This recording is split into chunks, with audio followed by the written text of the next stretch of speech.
So guys, for the first step, you're going to head over to the link, which will be down below in the description, to download the Microsoft .NET Framework Repair Tool.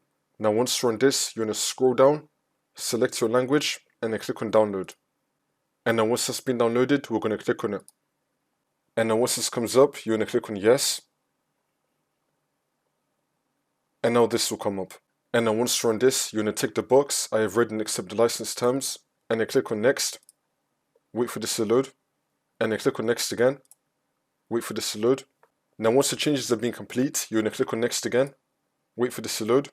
And then once all that's been done, you're going to click on finish. See if that works for you.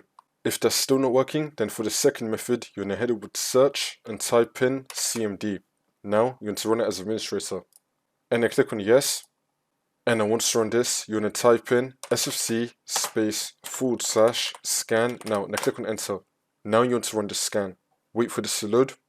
I'm going to skip the video to when the scan will be fully completed. And then once that's been done, we're now going to type in DISM /online /cleanup -image /restore health, and then click on enter. You now want to run this scan as well. Wait for this to load. And then once that's been done, you just want to restart your computer, and then the problem should be fixed.